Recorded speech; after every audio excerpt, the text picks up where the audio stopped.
Kodakara government higher secondary സ്കൂളിൽ നിർമ്മാണം പൂർത്തീകരിച്ച കെട്ടിടത്തിന്റെ ഉദ്ഘാടനവും വിജയോത്സവവും സംഘടിപ്പിച്ചു. ജില്ലാ പഞ്ചായത്ത് പ്രസിഡന്റ് വി.എസ്. പ്രിൻസ് ഉദ്ഘാടനം ചെയ്തു. ജില്ലാ പഞ്ചായത്ത് അംഗം സരിത രാജേഷ് അധ്യക്ഷത വഹിച്ചു. ജില്ലാ പഞ്ചായത്ത് അംഗം ലതാ ചന്ദ്രൻ മുഖ്യ അതിഥിയായിരുന്നു.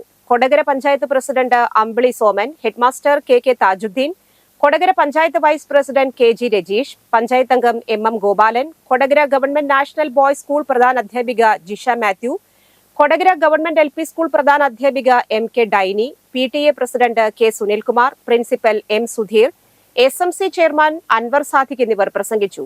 ചടങ്ങിൽ IPS നേടിയ പി. വാഹിദിനെയും SSLC, +2 പരീക്ഷകളിൽ മികച്ച വിജയം നേടിയ വിദ്യാർത്ഥികളെയും അനുമോദിച്ചു.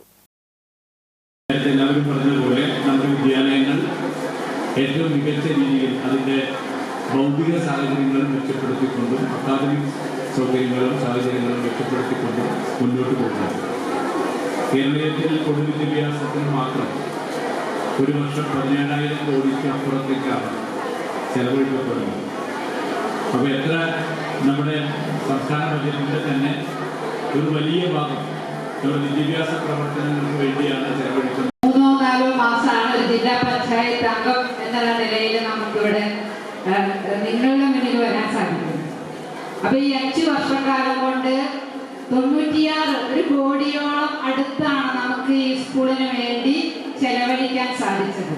മനുഷ്യൻ എന്തായിരിക്കണം, മനുഷ്യൻ എങ്ങനെ പെരുമാറണമെന്ന് മനസ്സിലാക്കി തന്നത് ആ കലാലയത്തിലെ വിദ്യാഭ്യാസമാണ്. 87 മുതൽ 92 വരെയുള്ള ആ കാലഘട്ടത്തിലെ വിദ്യാഭ്യാസമാണ് ഒരു പക്ഷേ മനുഷ്യനെ കുറിച്ചും മനുഷ്യരുടെ പെരുമാറുന്നതിനെ കുറിച്ചും പഠിപ്പിച്ചത്. പിന്നെ ജോലി ഒരു പ്രശ്നമായി, ജീവിക്കാൻ ജോലി വേണം എന്നുള്ളത് നിർബന്ധമായതുകൊണ്ട് എൻ്റെ മനസ്സിലെ ഏറ്റവും വലിയ സ്വപ്നം എന്ന് പറയുന്നത്